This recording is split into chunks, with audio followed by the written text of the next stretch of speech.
Um outro assunto que desperta a nossa atenção é a questão do desejo. Podemos partir de exemplos assim muito comuns, que eu acho que todas as pessoas vão reconhecer.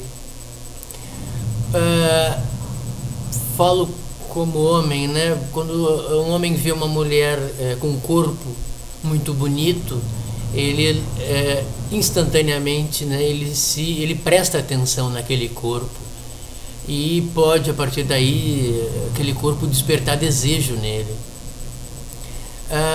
Mas lembrando nossas próprias experiências, quando aquela pessoa que desperta teu desejo, ela é uma estranha, esse desejo parece mais vivo do que depois que você, por exemplo, é apresentado para essa pessoa, ou não só apresentado, ela faz, por exemplo, parte da mesma empresa onde você trabalha, ela é sua colega de trabalho. A partir daí, o modo como você repara nessa mesma pessoa, ele vai sofrer uma modificação.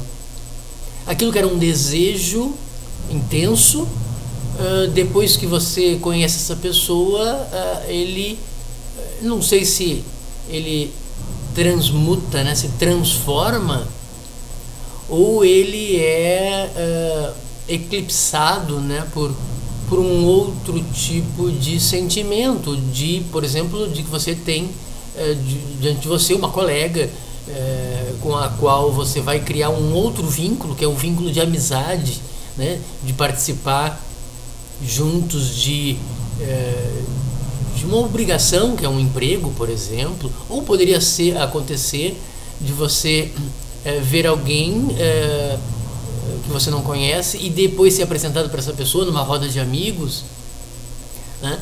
E a maneira como a gente enxerga essa pessoa, ela se modifica, né? Há um outro exemplo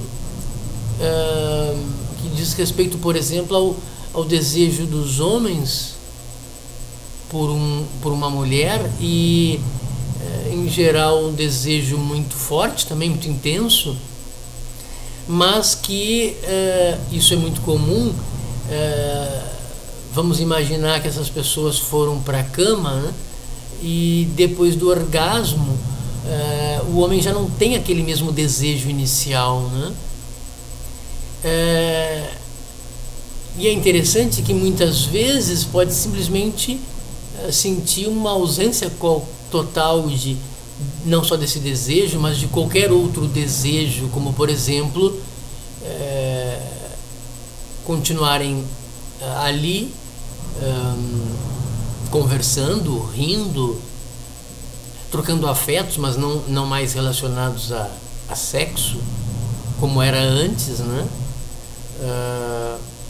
Ou simplesmente não haveria nenhum tipo de sentimento, né? E você poderia pensar que você poderia ter em você um outro desejo de se afastar dessa pessoa, né? Eu encontrei esses tempos no Facebook um post que dizia que você não deveria ir a um supermercado com fome, porque você compraria mais do que precisa. E na verdade a mensagem relacionava aos relacionamentos humanos, né? Ela tinha como objetivo mostrar que talvez a gente escolha alguém para amar ou para um relacionamento amoroso, né? Mas com base apenas de um desejo sexual, né? A questão é saber, bom, uma vez que esse desejo sexual é satisfeito, ou temporariamente, né, ou momentaneamente, não sobraria mais nenhum sentimento, nenhum outro tipo de desejo por aquela pessoa. Essa seria uma das razões por que relacionamentos fracassariam, né? Mas eu acho que na vida nada é irreversível, né? Talvez você possa estimular um outro tipo de sentimento ou de desejo, desejo por conhecer a outra pessoa como ser humano, né? Sua profissão, seus interesses, ainda que você não consiga compartilhar os mesmos gostos, mas pelo menos ver algo de interessante naqueles gostos do outro, né? O que é interessante também mencionar nessa questão do desejo é se ele se transforma mesmo, né? Ou se nós temos na nossa mente apenas uma espécie de quebra-cabeça onde nós colocamos lado a lado diferentes experiências, né? Eu sou partidário dessa ideia de que nós na verdade temos um quebra-cabeça de experiências que são colocadas lado a lado. Não acho que o desejo sexual se transformaria em amor, por exemplo, né? O que se poderia pensar é que o desejo sexual, ele de certo modo, ele está ali, mas ele é ofuscado por um desejo que parece mais intenso. Talvez a mente humana tenha como uma das regras do seu funcionamento a tendência de nós nos dirigirmos a nossa atenção primeiramente para aqueles estímulos mais intensos, mas essa intensidade ela é momentânea e depois nós dirigimos a nossa atenção, a nossa percepção ela é voltada para tudo aquilo que nos estimula a longo prazo, a experiências que envolvam um tipo de percepção mais ampla, menos detalhada, né? É curioso, mas o que é curioso também é que essas experiências, essa maneira de enxergar as coisas, elas se repetem, né? Logo, outros desejos vão surgir, né? Despertar nossa atenção. Isso me lembra muito Piaget, a ideia de que quando há uma mudança, e Piaget estudou muito a percepção humana, né? O desenvolvimento da inteligência, da capacidade de perceber as coisas. E parece muito semelhante à ideia de Piaget de que você percebe, você sofre uma mudança quando você aprende algo novo, mas depois tem um período eu não lembro como ele chama exatamente, adaptação, é um período em que você assimila isso que você aprendeu, mas não é mais da mesma intensidade, né? Ele já faz parte de você, aquele tipo de percepção, né? E de maneira que parece que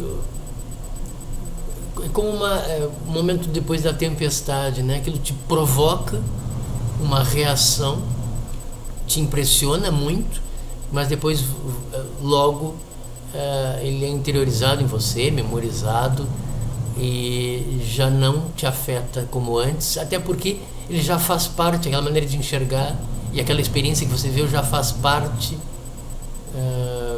da sua maneira agora de ver as coisas, de pensar.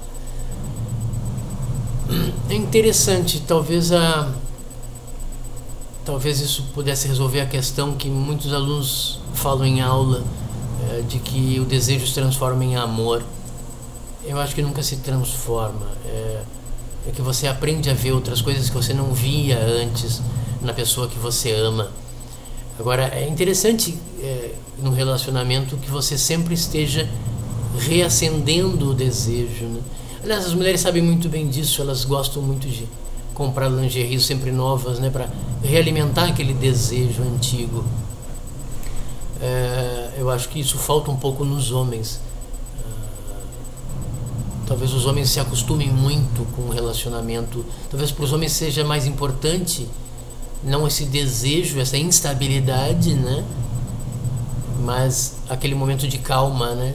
De continuidade, de garantia de que ele conquistou a sua parceira. O problema é que isso leva à monotonia, e talvez as mulheres sejam mais sensíveis e avessas à monotonia. Talvez também por uma questão de percepção. As mulheres parecem, talvez ensinadas desde criança a perceber detalhes das coisas à sua volta, né? Porque elas têm também um desejo de interagir ao mundo, de conhecer o mundo. O mundo lhes dá muito prazer e elas gostam de perceber detalhes. Os homens já não, eles... O maior prazer dos homens talvez seja como o bebê, né? Sente estar junto da sua mãe. Talvez o prazer do homem é estar junto com a sua mulher. Eu falo isso nos relacionamentos heterossexuais, né? Mas eu acho que nos homossexuais também há sempre alguém que tem um papel masculino e outro feminino. E talvez o homem não tenha muita preocupação em perceber detalhes do mundo, porque os maiores detalhes que ele percebe é do corpo da sua mãe e depois da sua esposa ou parceira, namorada, depois de adulto. É isso que interessa a nós homens.